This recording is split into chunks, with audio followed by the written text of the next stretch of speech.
Coming up in today's Culture Cafe, pop artists as role models or rebels? Which should it be?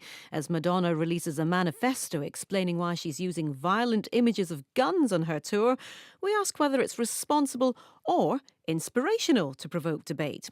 Plus, what's on offer at museums after the lights are out? So I'm about to eat what have just been described as vicious insects.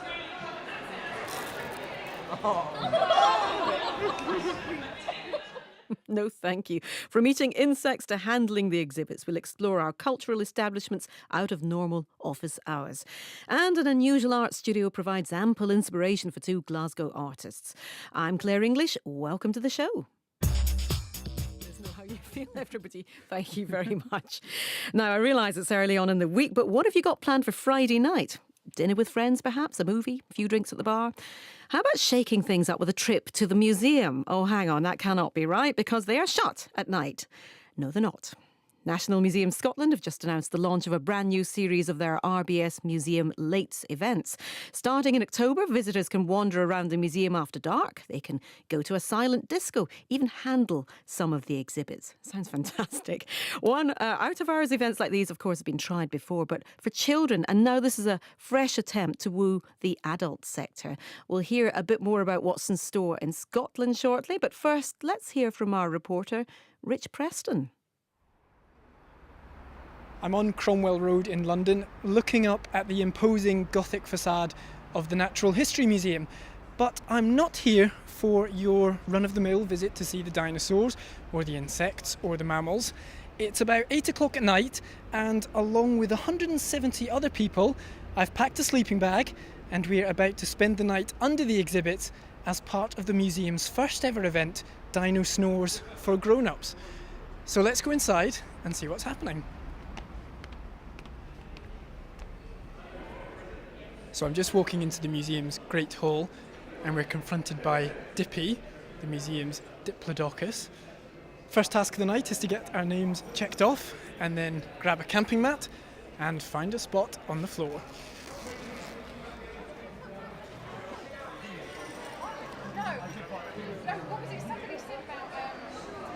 We've just enjoyed a very nice three-course dinner, accompanied by a quiz with a number of prizes on offer. And we've got a choice now to go to either stand-up comedy or gruesome forensics and insect sex with the museum scientists. So I think I'm going to go for the latter. I thought I'd start off by just talking about what goes on in your house. Hey, people. They look really cute, really sweet, really lovely little things. They're going for traumatic insemination. So I'm with Erica McAllister. We've just come out of your insect sex lecture where you had some really gruesome things to tell us about. Run us through what you were demonstrating tonight. Basically, it was a lecture on different types of penis. So, you know, a nice evening conversation. There were plenty of colourful sections to your talk. What's your favourite story from what you told us tonight? Of the ones I talked about, I do like the large testicles, but I also like the traumatic insemination. So when you've got ripping out the inside of the genitalia, obviously I try not to think of myself as an insect and those sort of things, but you can't help it, can you? Hope you're all having a good evening so far. Just to check, this is edible insects. Has everyone come here to eat some insects? So now it's time for part of the evening that I've really been looking forward to. It's time to try eating some insects. There's a few bowls coming round, so we'll see what comes my way. So what's in here? This is barbecued grubs. So it's about, what would you say, an inch long? An inch long, skinny brown. It's like a flat Pringle if you think about it. Yeah, let's try this. That's good. So there's another dish coming round now. This is, what's this? Dehydrated? Bamboo worms. Dehydrated bamboo worms. It looks like when you buy dried, yeah, a bit like muesli, yeah. Right, one at a time. Got a bit of a shrimpy taste to it. So I'm about to eat what have just been described as vicious insects.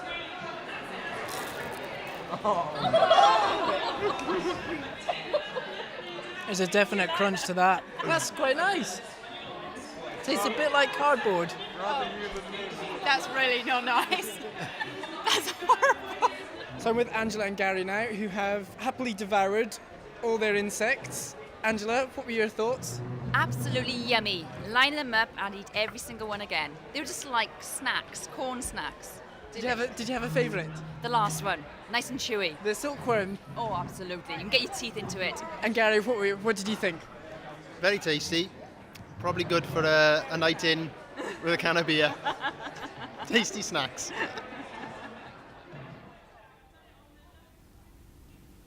It's now 4 o'clock in the morning. I've been to hear the ghost stories of the Grey Lady and the Green Lady and the Screaming Children of the museum. I've been upstairs to the movie marathon in the viewing theatre, and we're being woken up in about 3 hours' time for tea and coffee and breakfast. So I think it's time to get zipped up into my sleeping bag underneath the great Diplodocus in the Grand Hall at the Natural History Museum.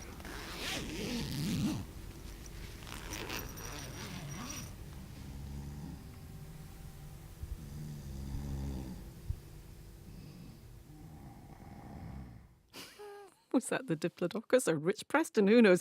At the first ever Dino Snores for grown-ups at London's Natural History Museum. Sounded like an awful lot of fun. By the way, if you'd like to see some snaps of the night, including the delicious nibbles that Rich was devouring, they're up on the Culture Cafe page of the BBC Radio Scotland website. So let's find out. That's what they're doing in London. What are they doing up here? With me now, Stephen Allen, Head of Learning and Programmes for National Museum Scotland. Stephen, that sounded like a lot of fun. Is that the sort of thing you're trying to tap into as well, or is it a slightly different complexion up here? I really enjoyed that piece. It Great sounds stuff. great fun. I was busy taking notes for steal their ideas.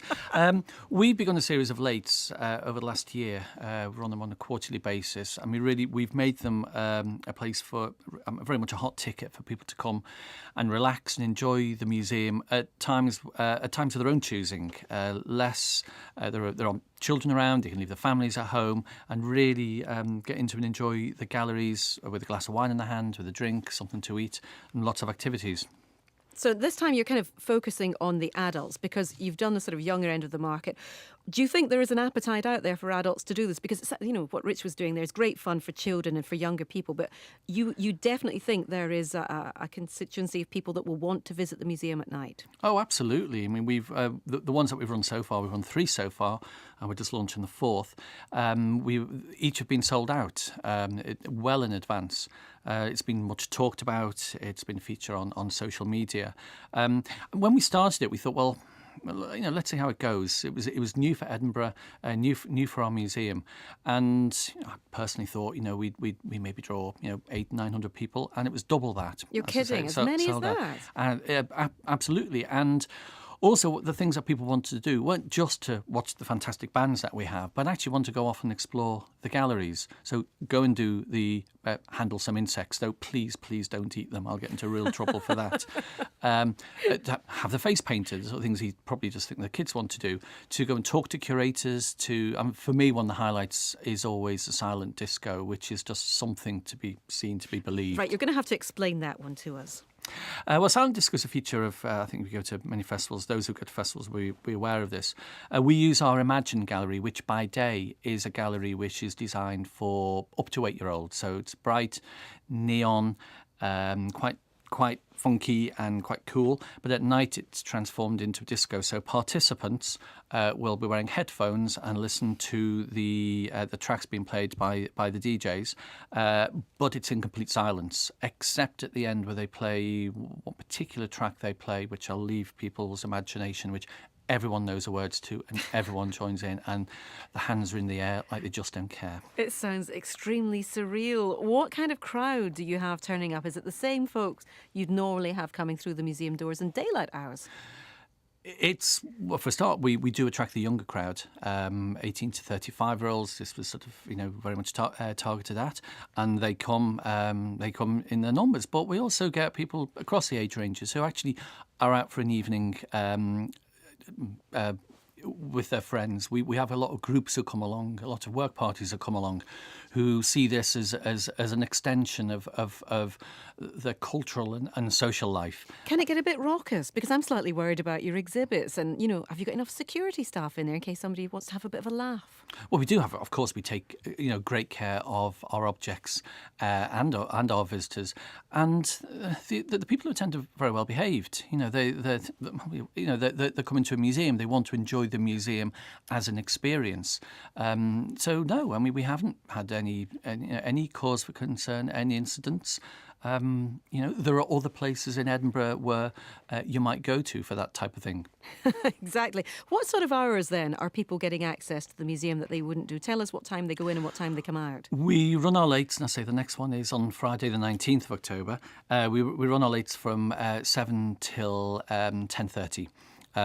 So certainly for people, I'm slightly I'd say the top edge of that age range a little bit, and it's a great evening for me because I can have an evening out and then go home and not be too tired. Yeah, that sounds all right. But very, very briefly, just try to give us an idea of the sort of atmosphere that you'll get, just to see if we can intrigue people to come along and give it a go. Well, those of you who know the museum, we've got this fantastic central grand gallery, and we light it in a spectacular way. There are pop-up bars around.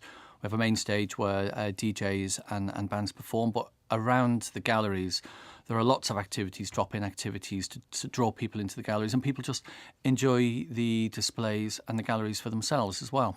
It sounds amazing. Stephen Allen, thank you very much. You're welcome. Lovely to have you on the show. Now, the first of this new batch of RBS Museum Lates is on at the National Museum of Scotland in Edinburgh on Friday, the 19th of October. Tickets on sale today, and they will go fast. So chop chop if you fancy trying a night visit soon.